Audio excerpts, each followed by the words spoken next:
Good morning, everybody. Good morning. Thank you so much for coming this morning. I think we're all excited to be here and to talk about being well. They're going to talk about being well, so I can hear all about it. Please pardon my read. It's been a busy Winter Jazz Fest weekend, entering a busy Jazz Congress week. So we're here today to talk about wellness, and I went so far as to look up what exactly is wellness. And I read an active process of becoming aware of and making choices toward a healthy and fulfilling life. It's more than becoming free from illness. It's a much bigger process of change and growth.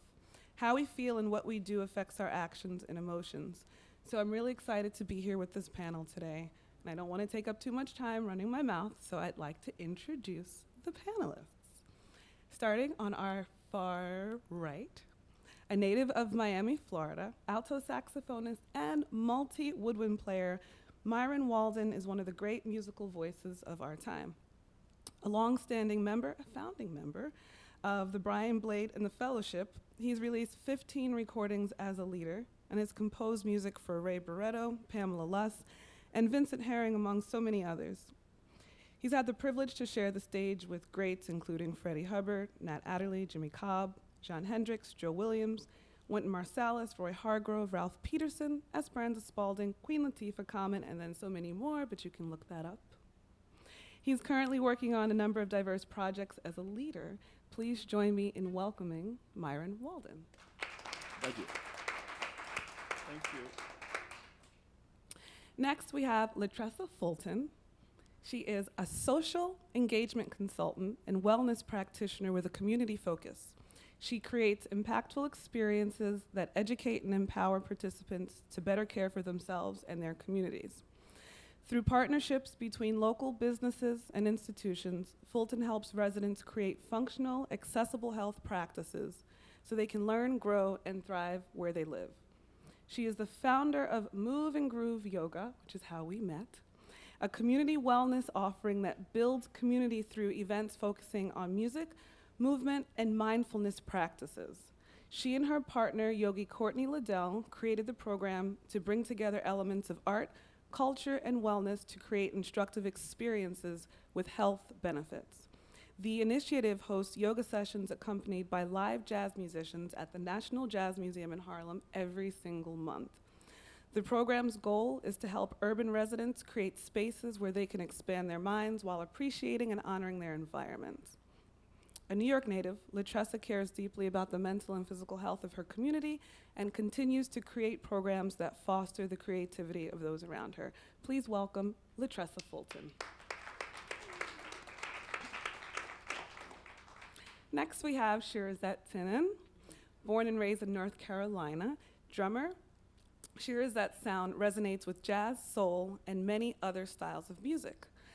Fulbright scholar and recent recipient of the 18th Street Make Jazz Fellowship. She is. That's exciting.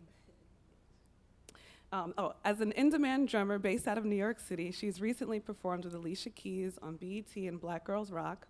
She leads her own ensemble, Sonic Wallpaper, and has worked with countless artists, including Tia Fuller, Camille Thurman, Mimi Jones, and Nicole Mitchell.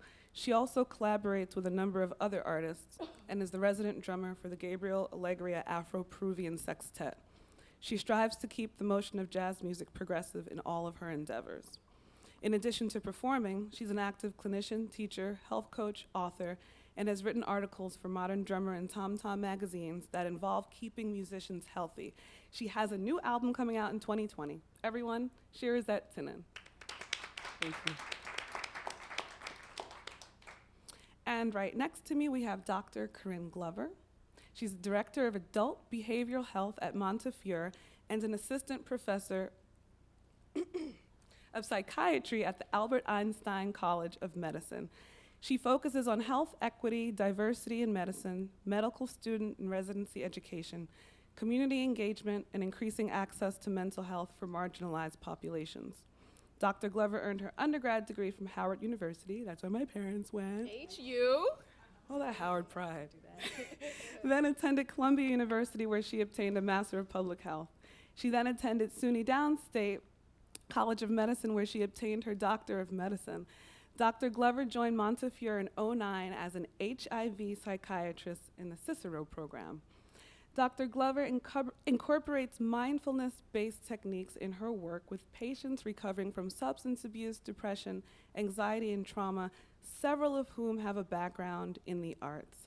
She also happens to be the daughter of saxophonist Hugh Glover. Please welcome Dr. Karinn A. Glover. Thank you. Yes. If you need to know more, just look it up in the conference app or Google or something.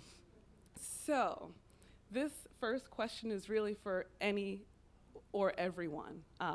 It seems that wellness, like the broad term self-care, it's on all the memes, self-care. It seems to be a recent, strong focus these days. Why do you think that is? It's almost all of a sudden. So have at it. Who's first? Okay, I'll go first. I think it's more about, it hasn't been an all of a sudden thing. I think it's just that you have more and more people that are being more aware and conscious. 'Cause for me, I've always been about health since I was maybe in high school, 'cause I started lifting weights. I played basketball, and I played Division I for Appalachian. And during that time, when I didn't work out, I noticed how it impacted my performance as a drummer and as a percussionist. And also, my family background of health issues has made me more aware. I think with social media and the development of more ways to communicate, I think you see things that have always been there, but because of the media and how you have more awareness and you could just address anything and communicate online now. I think people are like, oh, this was here, but we just didn't realize it because we were in our own world, and everybody's in everybody's world now, so it's hard to keep it personal. I think also, given social media and our access to messages or videos that are sometimes traumatizing to watch, I think if those messages, if those violent incidents are out there, then we need something to strengthen ourselves, right, in response to that. So in some ways, I feel like the wellness movement I'm very glad for it because to me, it sort of combats the daily assault of like violence on television and violence in the streets, but then also you're able to connect with other people about it too, maybe even people you don't know, and you get a sense of building community even through social media and then in person. Right, which is important. We need to be more on things. All right, I like those answers. So, and I kind of want to ask Shirazette and Latressa, because I want the musician and the non-musician. What is your approach to self-care? Okay. My approach to self-care. So I think a lot about stress and how you have to me, the activity of removing those stressors and disturbances and those things that pretty much get you uncomfortable. Self-care to me is like removing all of that, finding a space where that is pushed out, where I am actually at peace and at rest. A lot of it also is getting that energy up to just encounter all the things in our daily lives. To be quite honest, I had experienced quite a lot of emotional grief. And I was very comfortable when someone told me, you can grieve however you want. And that to me meant wherever I find peace or wherever I find rest is exactly what is needed for self-care. So I think that for me, learning how I have experienced certain things that have hurt me emotionally or whatever, I found ways to recover from that. And I always feel like I want other people to have that good feeling. And so however I carry that message and I feel good, I'm always like very cognizant, like how do you find these little things to create peace and self-care around you? In my office space, they make a lot of fun of me because I do not like overhead lights. I will sit in the dark you can find me. I'm here, but I just need lights to be down because there's so many pressures and anxieties. So just creating some sense of like, this is protecting me. This is where I feel comfortable and safe, and I can actually, whatever challenge you put in front of me, I'm ready for it because I've already chilled out. I'm not taking on your stress. So those are some activities I feel like I make to make sure I have some sense of self-care, so that there's a sense of resiliency in Right. there. That makes perfect sense. And Shirazette, I'm asking you because you're a drummer. Yeah. I mean, every instrument is very physical, but you've got 4 limbs moving at the same time. Right. Okay, there's multiple ways, and I'll try to go through them quickly. So when I'm on the road, you can't help but to have to be in somebody else's cipher, especially when it's not your band. So there are times where you don't get appropriate information until late. So you, for example, might not know that you have a 3 a.m. flight until after you've played a gig that ends at midnight. And your first reaction is to be upset about it. But I've learned by being on the road that I can only control how I react. And with that process, I do more breathing, and I put myself in a place where it's like, all right, you know what? I have to roll with this, but what can I do to manage the stress? And there have been times where I don't get sleep before I have to get on a plane, and I have to sleep on the plane. So I take special teas that'll help me relax. But this in particular, this is my go-to because I have to carry a lot of gear as a drummer. So, just bringing my cymbal bag is a task, and then dealing with the airlines that look at my cymbal case and they're like, what is that? And being treated differently because of my cymbal case and having to deal with that stress is like, oh my God. My stick bag, I've had things lost, so that's another part of stress. But this ball helps me with self-myofascial release, which is basically the first layer of the muscle that holds all the stress. And if that first layer can't be released, then it's hard to target deep down where the body is really holding tension. This is small enough for me to carry in my stick bag. I used to carry a foam roller with me, but it became too much. And depending on regulations with airports, there's a weight issue. So my cymbal case weighs anywhere from 35 to 40 pounds. So this ball I'll roll it all over my body. If I have tension, I normally hold tension on my right side, mostly. So it's really important to become more aware of how your body functions and deals with certain kinds of stress. And this year alone has been really stressful because, emotionally you were talking about how you were dealing with grief. Yeah. I'm also dealing with grief. I lost my mom in June, and then I also lost my car in October because somebody hit me and totaled my car. And I bought my car to take care of my dad, who was sick 3 years ago, who died of cancer. So it's like, oh my God, this is crazy. It's one on top of the other. So you got to remove. Yeah. So layers and layers, and believe it or not, this little ball helps with a lot, because if my back goes out, I can't move, I can't function, I'm not loose enough. And I also try to, believe it or not, packing lighter. Yeah. I repack and pack and repack again, maybe like 2 or 3 times, because sometimes I feel like, oh my God, I don't have enough underwear, because as a drummer, I sweat. I have sweaty booty syndrome. It's a real thing. Yeah, so it's like, I need more underwear than I do need pants. So just being conscious and preparation. So, you have to prepare in advance. And there are things you can't control. Like sometimes you just don't know where you're going to be. I've had people not give me my itinerary until I get to the airport, and I'm like, come on, Yeah.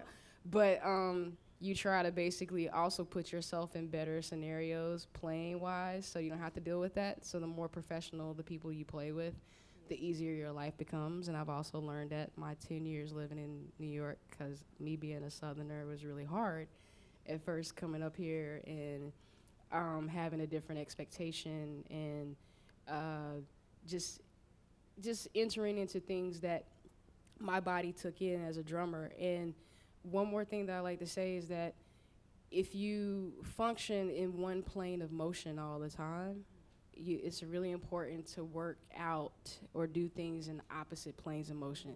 So I'm constantly in this motion, you know? So I have to do things that open my body up, open up my chest. So when I'm on the foam roller, you know what I'm talking about when I say a foam roller, the roller one? I literally lay across it and let my chest open up. So is it parallel to your spine? you can do it parallel to your spine or you can do it horizontal. For me, I do both just because of the movement that I'm in. And then, you know, I sit on a box as well, which is called a cajon. And the cajon is not made for a woman of my stature. It's made for little small Peruvians, you know. And because of that, it'll turn your body inward like that, which created sciatica for me. And I had to do opposite motion, swing, golf swings. But over the years, I've learned to go outside of my environment and watch other artists. Like, I work with a lot of dancers, and I've learned a lot from actually studying and playing with urban bush women. And being their drummer, I don't just sit and watch them move. I actually get into the movement with them because it helps me to keep my core strong, and it actually helps me to understand how to play with them better. But through that, I've learned that my core as a drummer, and any musician, anybody, your core is the foundation of everything. So if your core isn't strong and you're not working your core, then everything else is gonna go out of whack because there's active and passive movement, and there's distal and local points in your body.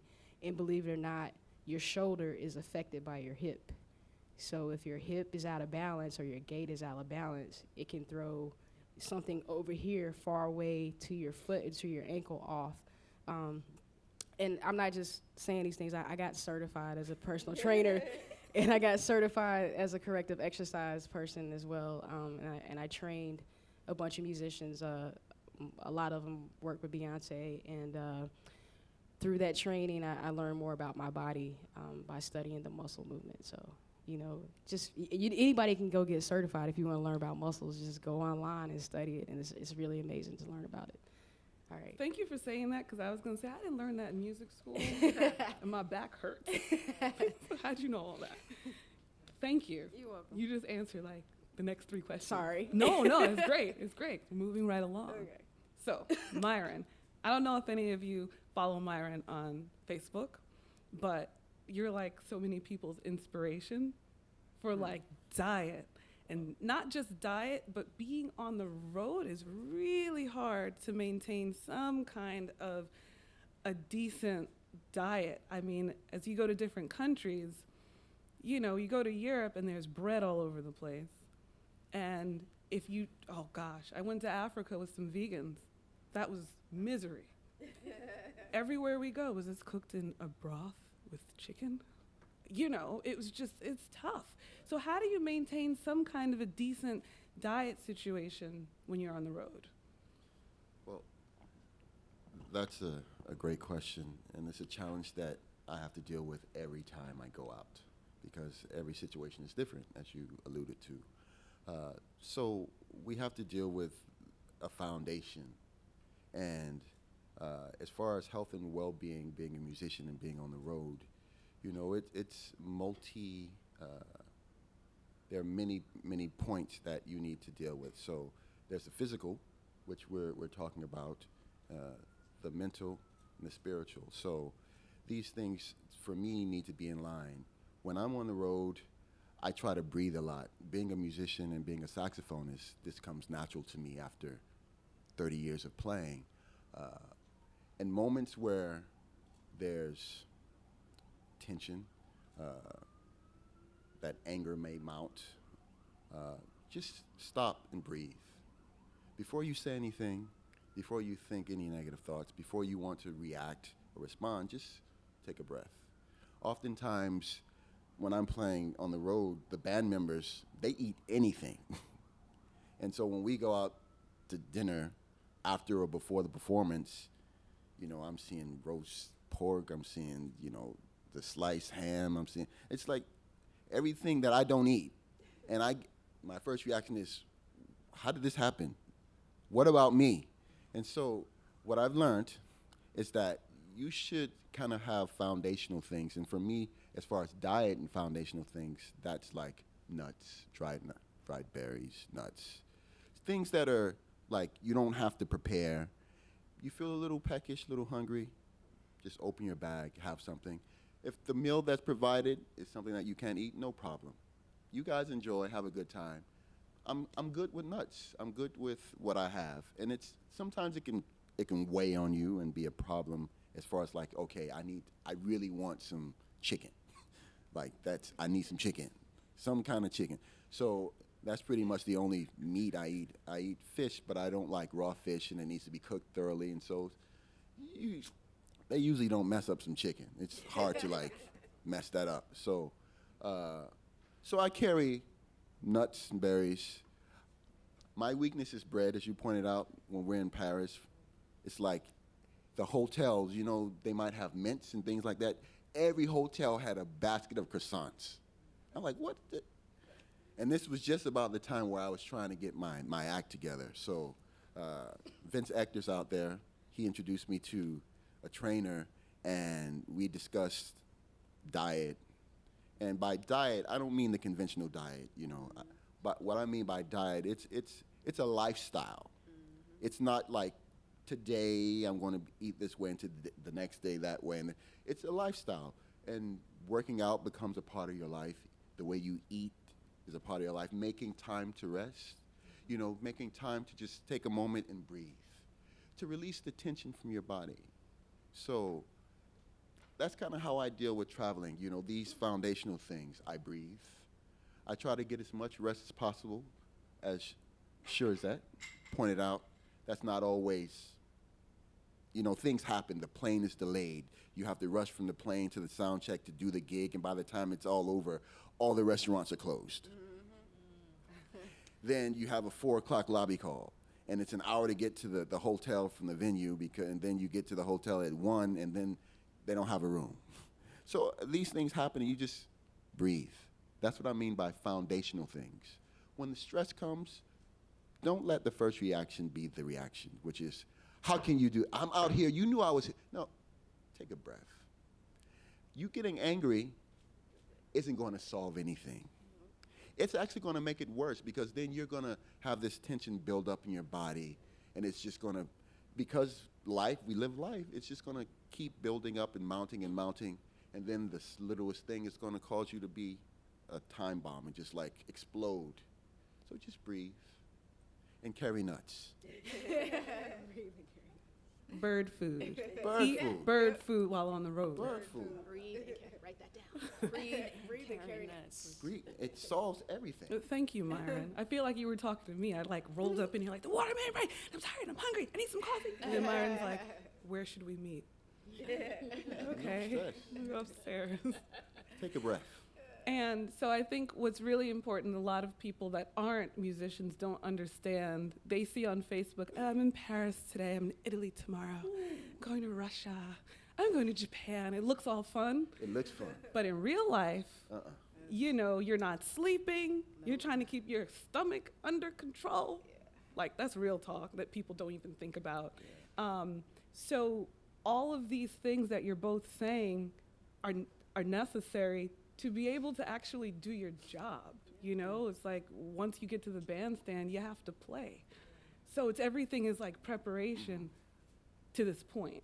Right. But there's the foundational aspect with this, which is what you guys were talking about a moment ago, self-care. You know, and when you're at peace, when your body is functioning, you know, you feel you don't have any aches, and, you know, the stress, you're not carrying stress from 2 weeks ago or a month ago or a year ago. It's like, just breathe. And as things come, just take a moment.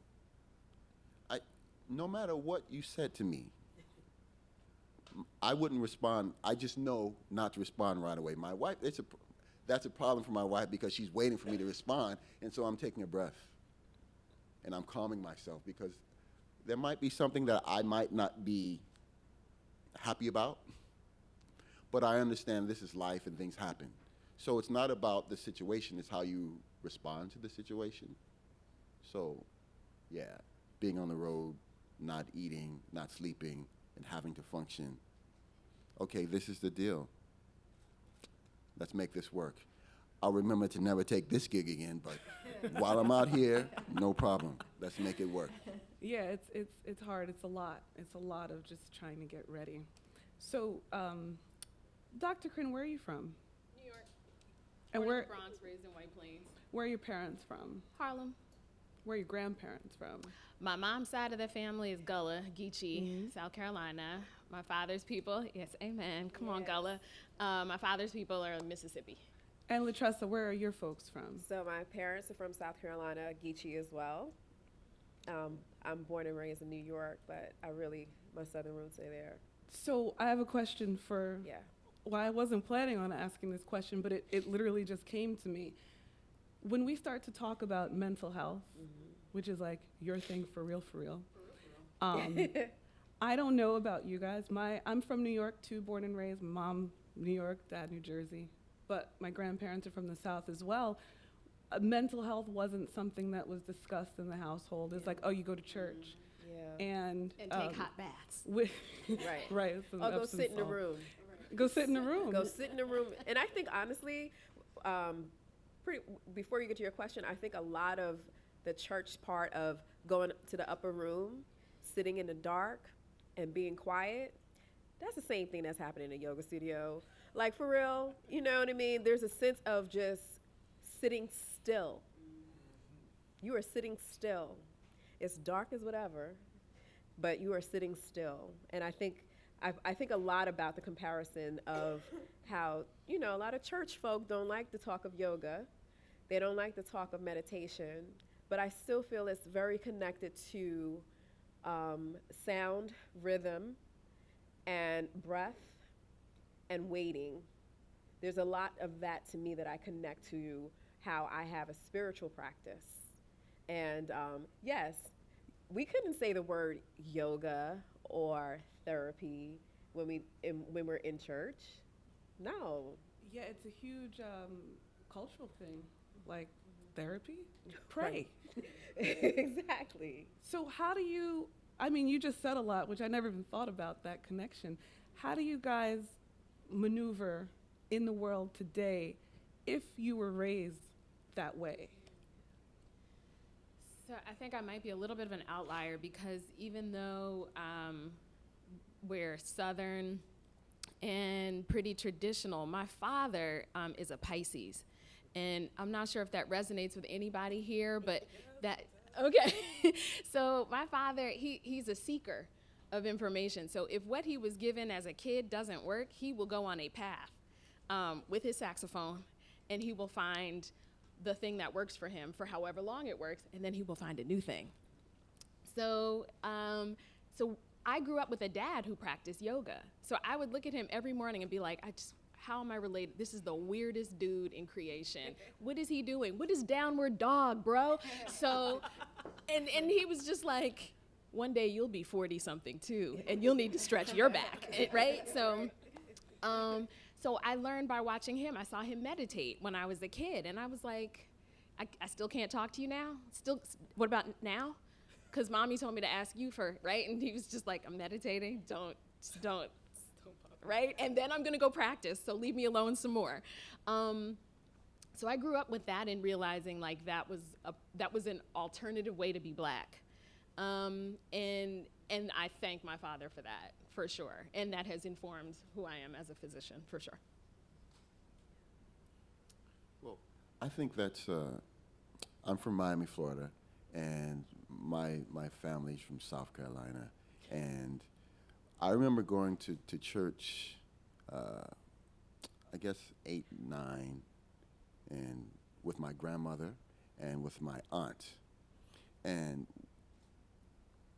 even at a young age, I think I began to think for myself. And what started this, or what caused me to begin to think for myself, is I began to see the actions conflict with what the words were being spoken. People, not the entire, just a person, you know. And so it caused me to think like, okay, it's not lining up. And so that's kind of why I say it's important to have your spirituality, your mental, and your physical all lined up. Because when they're not in line, it causes problems. And causing problems, I mean, the world is already full of problems. We want to try to minimize the conflicts that we have within ourselves, you know. So if I want to have a better health, you know, if I want to live a certain way, then my actions should be in line with that, my thought process, you know. I love pizza. I love pasta. I would consume a pint of ice cream. I did actually for years. Every night, a pint of ice cream for years, and it had no effect on me. I thought I was immune.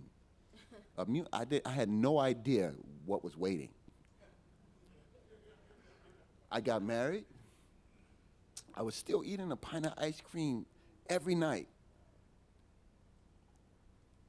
When I met my wife, I was 190, 95, something like that. At the point where the light bulb went off, I was 265. It scared I didn't notice it. I didn't notice it. And then it triggered something that made me say like, okay, I need to make a change. And that's probably when you began to see those videos online. And the journey was difficult because it wasn't about doing the action. I had to train my mind. I had to, working out isn't about the physical action. It's about training your mind. It's about rewiring the way you think, the things that you desire, the things that you remember. To this day, I love pizza, but I know what it does to me. I can't just have one slice. I still love ice cream. I could sit down and eat 2 pints right now, but I know what it does to me. And I know that doing that, I saw a glimpse of what could happen. So this all goes back to like what you were talking about when you were talking about being from down south. It wasn't really health wasn't talked about. Whether it's mental health or physical health, it just wasn't spoken about. My family, you know, I love them, but they grew up eating a certain way. And so when I married my wife, someone made a comment. My wife is white, European, and we were having a dinner, and at the dinner they were serving barbecue ribs and pulled pork, and they were about to serve me. And I said, no thank you to the pulled pork and no thank you to the barbecue. And someone said, how did Amy's my wife's name, how did she find probably the only black guy that doesn't eat pulled pork, barbecue, doesn't like watermelon? Watermelon is great for you, by the way. I just don't, it's not for me. So that was the notion, like, I'm thinking for myself. I don't like these things. Anyway, I'm sorry to go off on a tangent. No, it all is all connected. Yeah.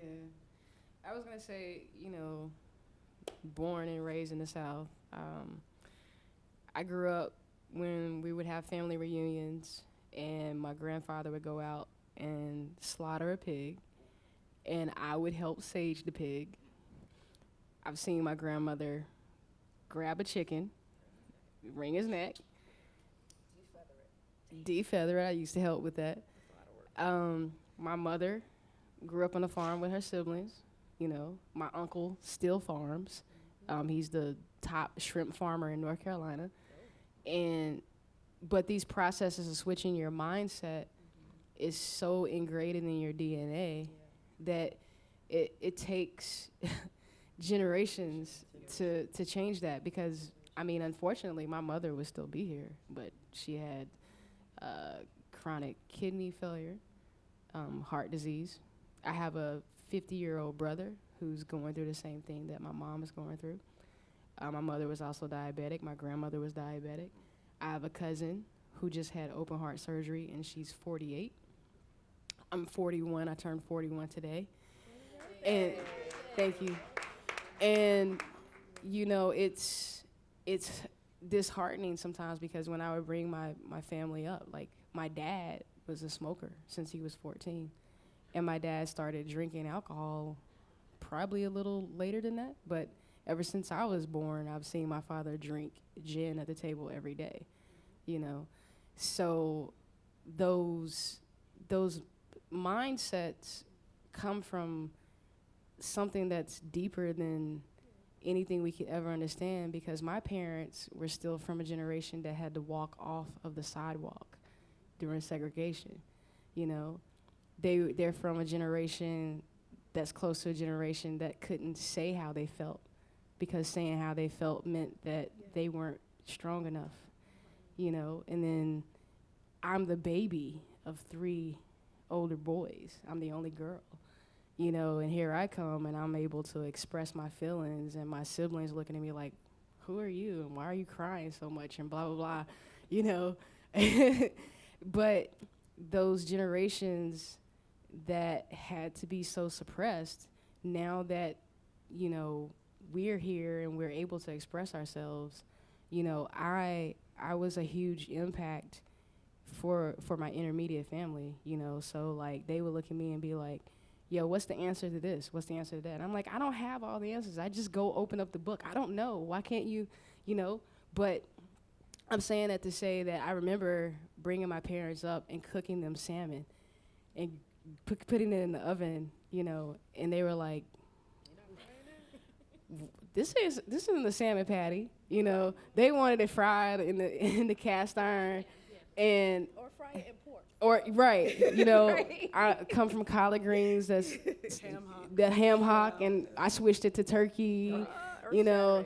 And I'm like the weird person, you know. And it tastes You're good. the health nut that put the turkey wing in the collard greens. Exactly. Yeah. But it goes back to that whole vicious cycle, and changing the cycle, and making them see that it doesn't mean that you can't indulge. You just can't indulge all the time. Like, I cheat, but I'm not at Popeyes every day, Right. you know. Just every week.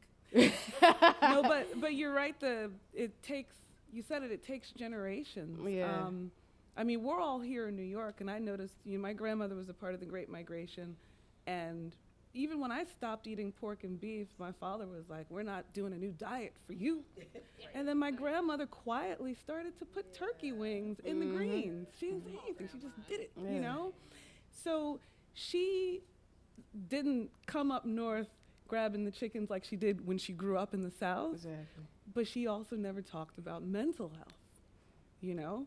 So it's, you know, a time thing. And I guess we, you know, as you know better, you do better. And you build a vocabulary for Yeah. it, right? Like, because the way I grew up, if my room was messy, my mother'd be like, see, this is a sign of craziness. Right.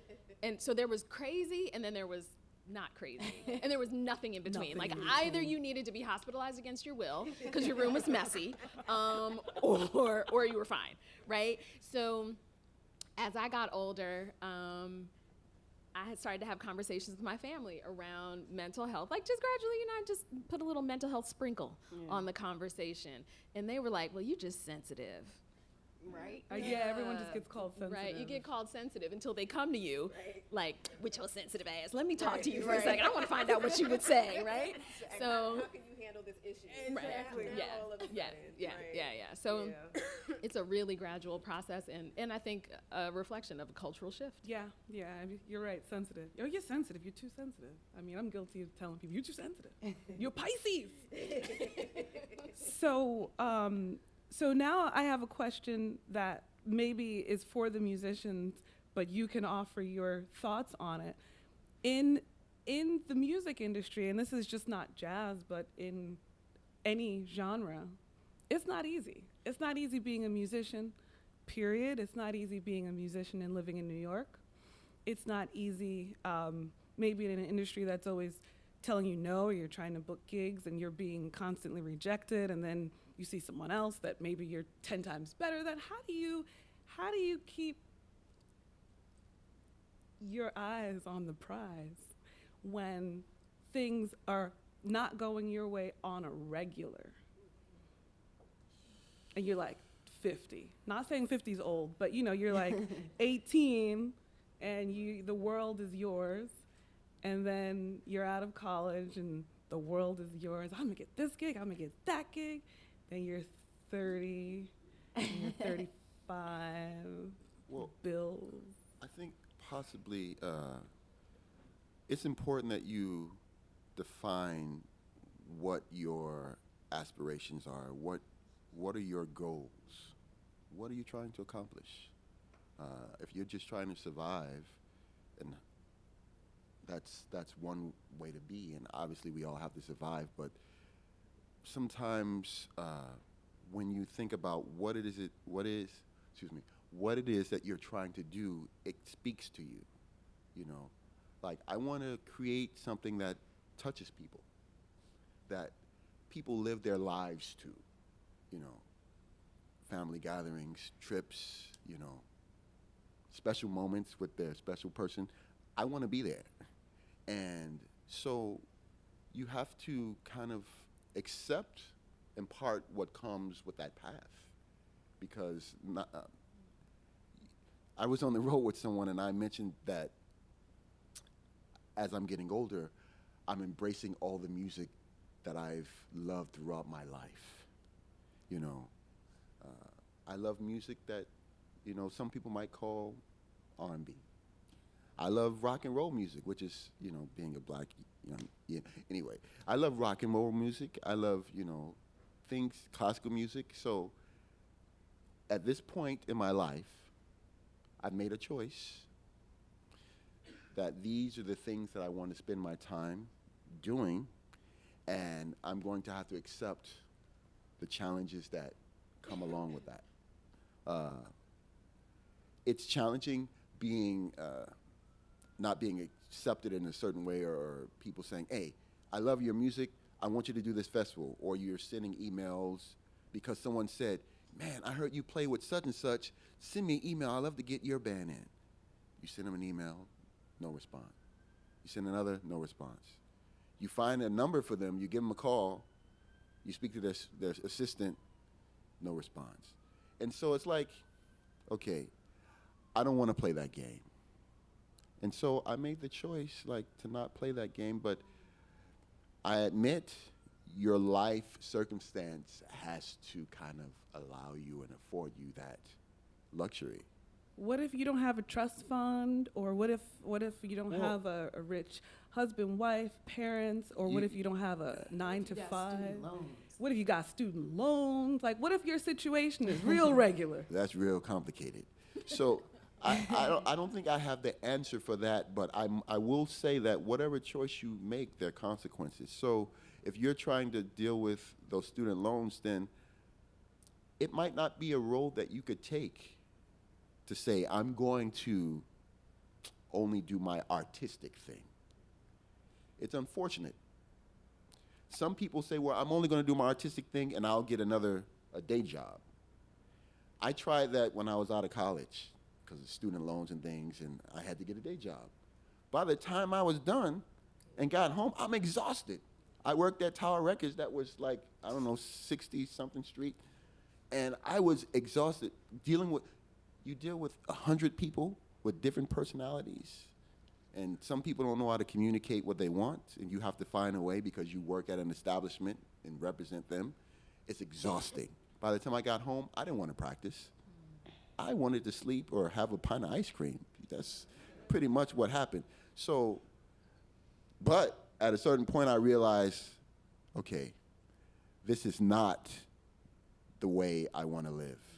And so, as opposed to kind of having the extra money that would allow, the 8 hours that I was spending at work, maybe I would spend 4 of those hours hustling for gigs, and it began to pay off. I was so happy because I gambled, but I was willing to step out on that limb, and I thought about it. I analyzed it, the pros and cons. If I do this day gig, I'll get a check at the end of 2 weeks, but I'm exhausted, I won't practice, and even if I do get a gig, I'll sound horrible, so that might be the last gig I get. So if I don't go to this gay gig, this 8 hours that I was spending, if I spend 4 hours doing the hustle to get gigs, then I have 4 hours to practice, and then I still have the time to do things that would enforce, write music, do sessions, put the word out like, I'm here. Some kind of balance, which is because what happens is if your bills aren't paid and you don't have a gig, this starts to happen, right? Yeah. So things need to stay here. Yeah, it's ideally. What are the answers? You got the answers, Sway? There are no answers really, because everyone is different and everyone isn't able to sacrifice or make that ultimate sacrifice. We know of musicians that we think about and revere that We're in some situations. might not be the most balanced, Right. but they were such geniuses that people came to their aid Great, and yeah. supported them. I mean, literally. So you want to say something?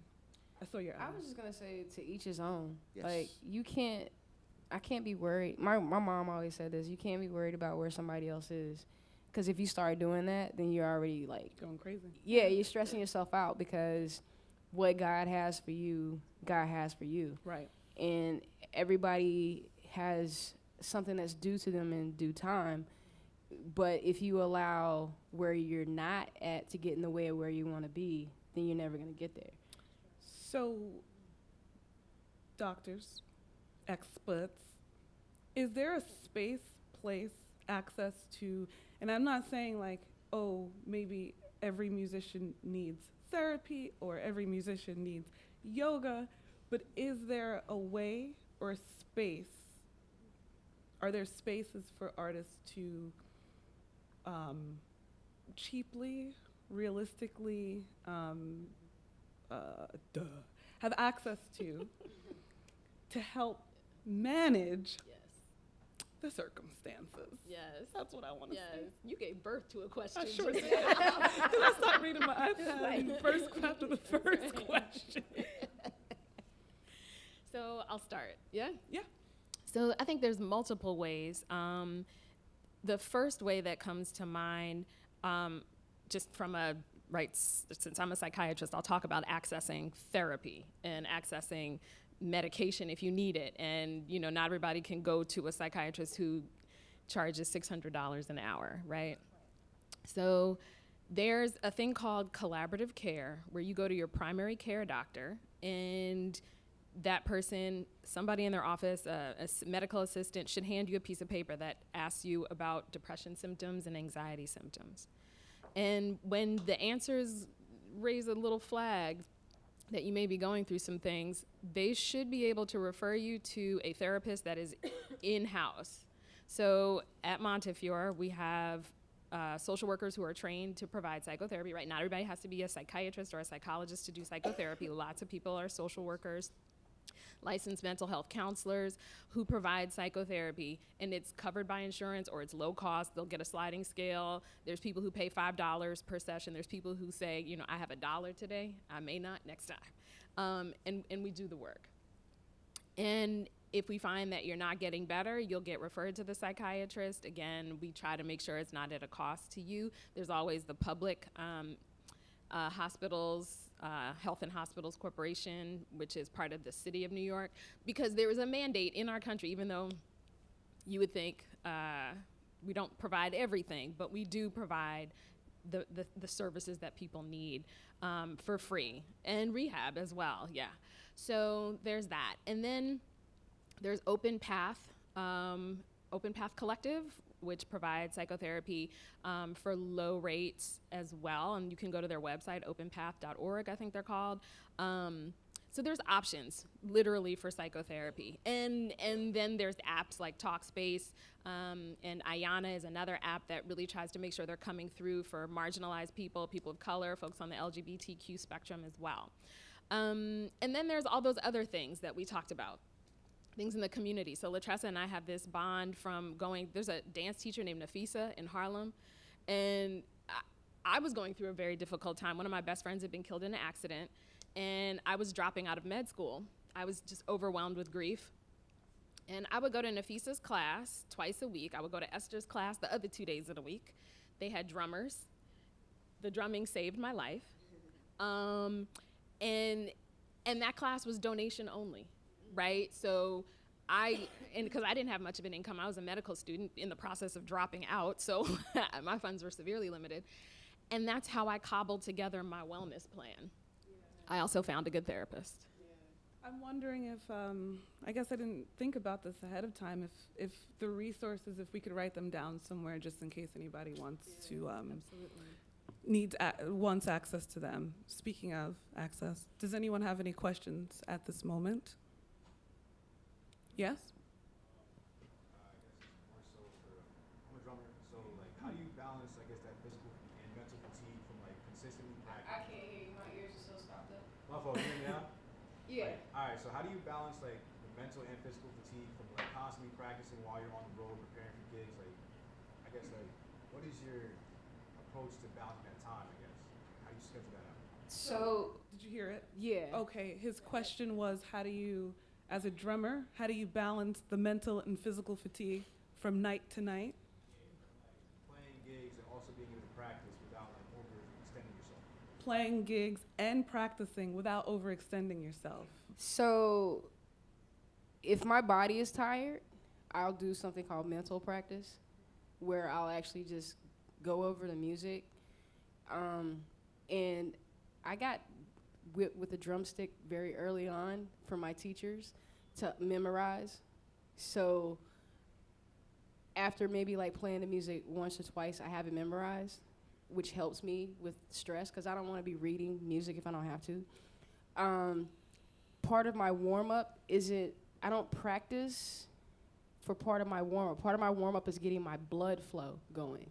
So I'll actually do something like stepping up on stairs. If I don't have equipment, if there's no gym, I'll turn the stairs and the stairwell into my workout, and I'll go up and down the stairs for 3 minutes to get my blood flowing.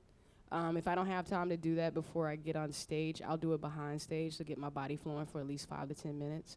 I do open chest stretches, and I stretch my fingers. Because the older you get, the tighter you get, that I've noticed with me. So I hydrate as part of my practice. So I try to get in a lot of water. And if I'm going to be on a long flight, for example, like if I'm flying to Australia, you want to drink a gallon of water about 3 days before, 3 gallons of water, because that flight is going to dehydrate you. And another thing I do is because as drummers, we're constantly sitting in this motion. I stand up a lot. And if I'm able to, in my bedroom, I will lay my legs up against the wall above my head so that the blood flow goes in reverse. Because if not, you get a lot of swelling in your ankles. I used to be able to do handstands, but I can't right now because of some issues with the car accident. But you want to do reverse flow because that's really important as a drummer for your lifespan. If you don't have that, you know those the totter back thing where you flip yourself over to keep your spine elongated? Mine is the bed. So I lay on the side of the bed, and I lay back, and I just hang off the bed. And I do that for my warm-up as well. So my warm-up is 3 parts: stretching, blood flow, and then I do a specific rudiment exercise. It's just one rudiment. It's my paradiddles, and I accent the first, the second, the third, and the fourth. And I do that every time before I play my gig. And my practices are always the opposite of my movement. So if I have a gig that's a lot more ballistic movement, like if it's a rock gig, I do things that are more ballistic.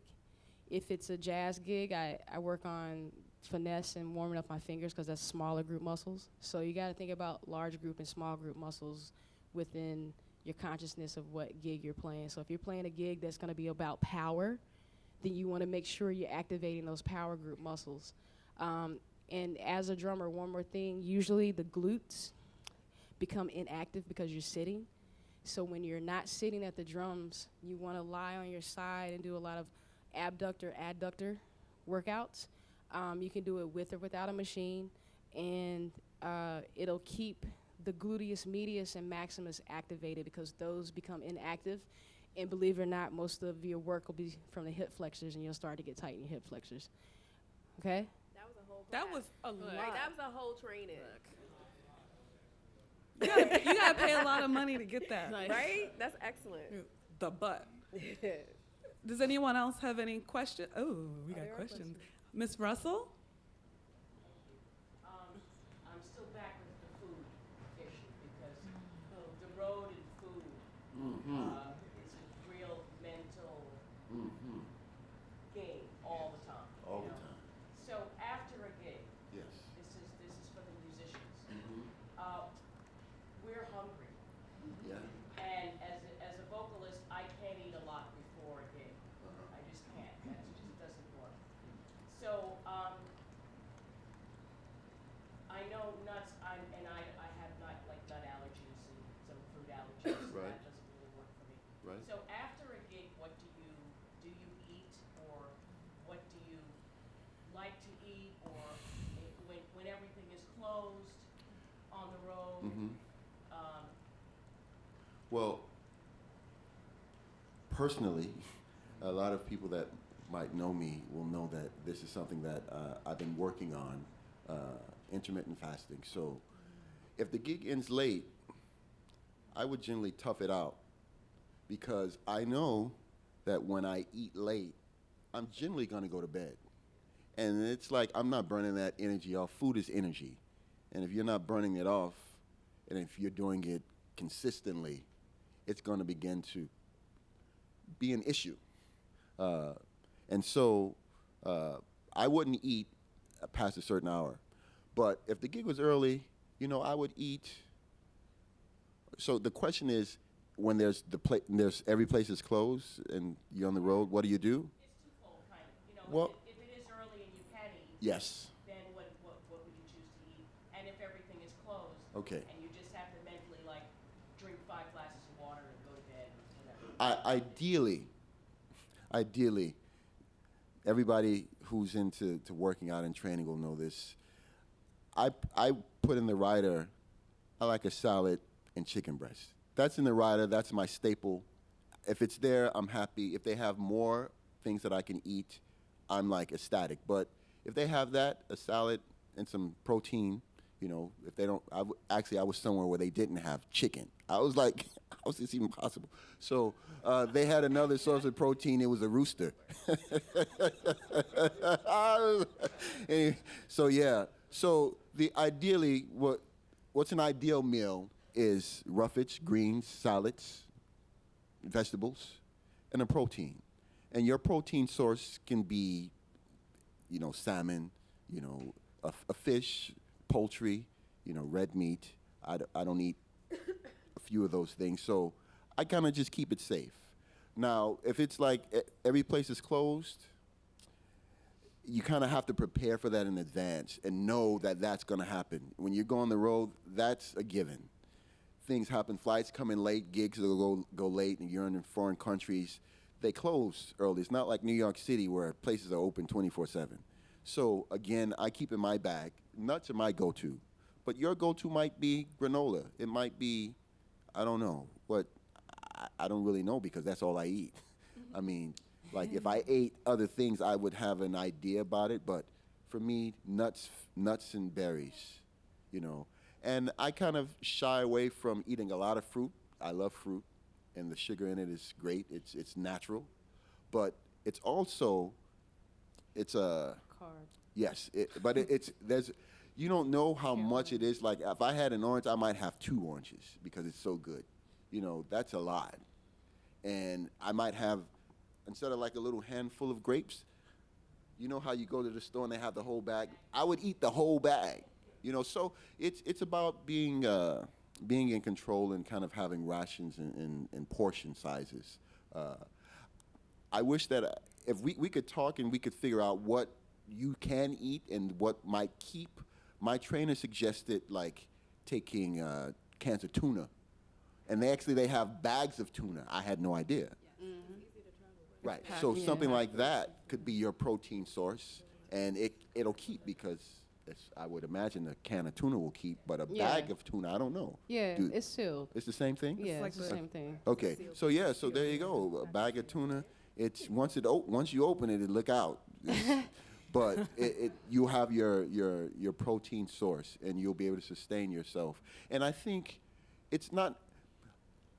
I don't eat late because I know what it does to me. But I don't think the notion is you can't eat late. I think it's you don't want to eat late and then go to bed. So if you're on the road and you're traveling and it's late, you're going to be up for a while. Go ahead and have something. Don't go overboard, but have something.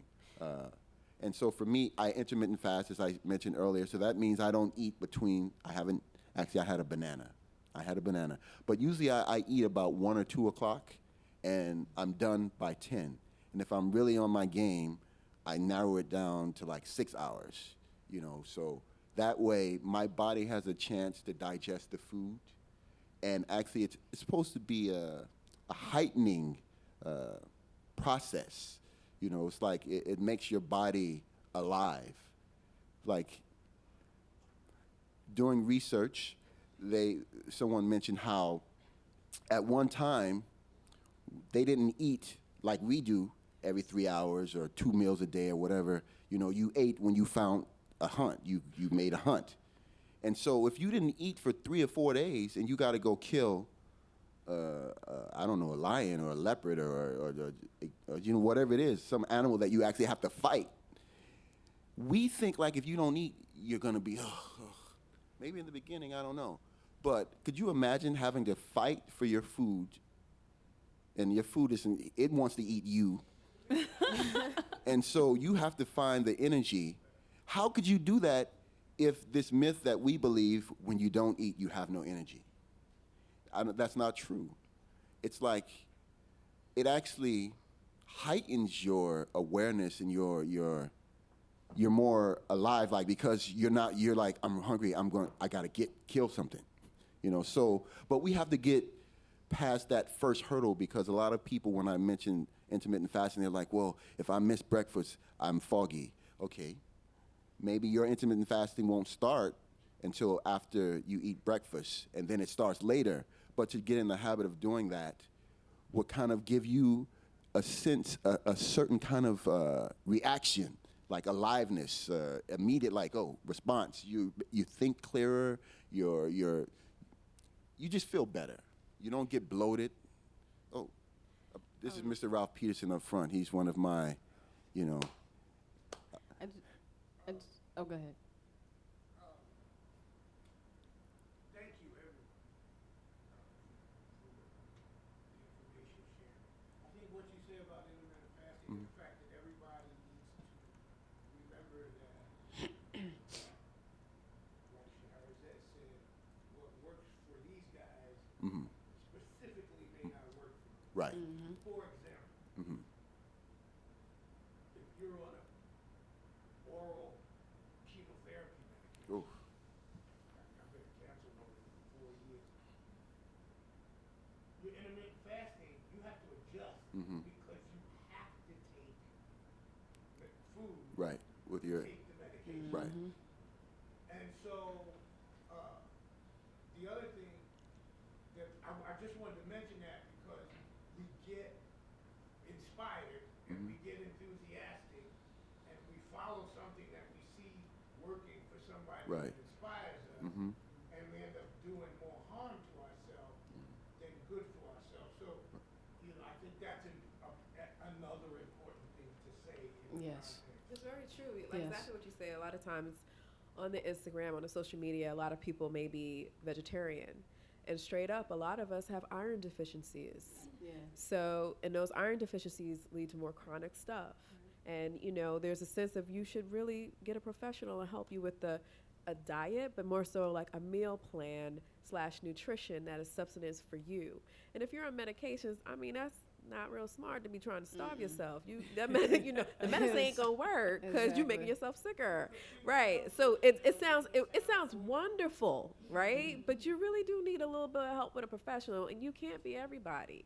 Your body is your body, and it's like you have to be wise about that. It's complicated, yes, to eat healthy all the time. It's hard. It's very hard. So for those that didn't hear, Mr. Peterson talked about if you have health issues or you have to take medication where you have to eat. Yeah. everyone can't fast because some people might just faint at the drum set. Exactly. So how it's important. It's true. It happens. It's important to figure out whether you go to a professional, or you go to a nutritionist, Right, or and listen to something. your body. Listen to your body to see what works. I see a lot of people have Yeah. things in their suitcase that they go to after the gig, and this way Let's get the energy back it up. prevents them from going to pizza. Well, I was gonna say that as a trainer, on my trainer side, I treat each client differently Yeah. because you are different. It's really important to know your blood type, Yep. your DNA background, because we're all from different environments, and Family history. we're not hunter gatherers anymore, so we don't have to operate like that. But I was gonna say that for me personally, I would bring a bag of protein in situations like that in a little shaker. So there's no reason why you can't do that either. You can find a protein that's either whatever specific allergies or whatever you may or may not have. You can get a protein that's based off of dairy or non-dairy, vegetable protein, or whatever works for you. But there's no reason why you can't pack that and go on the road with that, so that you can have that as a safety net. It's also important to know about nutrient timing, because everybody's nutrient timing is different, especially if you're on medications like my parents were. My dad had a feeding tube, so we had to feed him through the tube, and he had to eat every few hours. Not everybody has that same situation. I know for me as a drummer, I burn more calories mostly than anybody else on the bandstand. So I'm hungry after I play, and I'm usually hungry before I play. So what requirements you may have caloric-wise may be different depending on what instrument you play. And I also work out, and I take care of myself, and I burn energy. But most of the time, we don't get enough calories. We actually need more than we think we need, and that's why we're walking around here half dead. So you want to know your body weight, measure that up against your caloric intake. And Family history is a big deal. yes, family history is important. Yeah. There's a graph that you can get online for free that you can put in your weight and find out if you want to weigh less or more or stay at the same weight. It'll tell you how many calories you need to take in per day. And protein-wise, your body can only absorb 50 grams of protein per digestion. So if you eat a protein diet that's like 60 grams in one meal, your body's only going to absorb 50, and it's going to push everything else out. So if you weigh 150 and you want to stay more muscular, then protein-wise, you have to get in at least 150 grams of protein per day. So those are things that you won't learn unless you do the research and find out how trainers are thinking, how healthcare providers are thinking. Those are the things that'll help you with your caloric intake. And there's a book called Nutrient Timing that can help you with that. That was awesome. Wait, so hold up. I think Vince had a question. Did you have a question? I wanted to direct it at Myron. I just wanted to have you tell the audience how important strength training is to your overall health and wellness strategy. Because as you know, most people are afraid to go to the gym. There's an intimidation factor. And as we both also know, it's a life-saving situation. Like we really have to get into that mode of exercise. And it's not just diet. We have to combine the two. And I just think that it would resonate from coming from you as a fellow bodybuilder. Just tell them, how important it Well, can be. strength training has been very important to me in that it allowed me, as Shirazette mentioned, to have my body become what it actually meant to be, or the best that it could be. My trainer was like 65, 67. He looked like he was like 26. I couldn't believe it. And he attributed that to training consistently and having muscle mass, a higher muscle mass in his body, so that when you age, because as we age, the bone density, muscle density, everything begins to decline. But maintaining a workout, physical training, weight training, allows us to maintain a certain level of well-being that you wouldn't have if you didn't do that. So physical training, and a lot of women that I know mentioned that they didn't want to do weight training because they didn't want to bulk up like a guy. Which is ignorant. That's not going to happen. That's not. It's not gonna If you knew how hard it was to bulk up like a guy, it's not going to happen. Believe me. So it's more about, and you're not trying to lift 500 pounds and look like Arnold Schwarzenegger. Besides, he took some other stuff to help him look like that. But you're just trying to maintain and build the structure that will support you as you begin to age, you know? So that's what weight training does. It allows your body to maintain the support structure that allows you to live, an active life, you know? So, Myron, thank you. So, because of time situation, everyone on the panel is so sweet. I'm sure that if you have a question, you can ask them as soon as we're done, and they're not going to run away, right? Right. Well, So, sort of. well, I got a tech except rehearsal. Shirazette. So, thank you so much for listening. This is not a gig. Thank you so much for coming. This is Myron Walden on saxophone. Latressa Fulton from Moving Groove Yoga. Shirazette Tinnin on drums and fitness. Dr. Karinn A. Glover on MD. Thank you so much. Thank you, Brandee. Brandee Younger.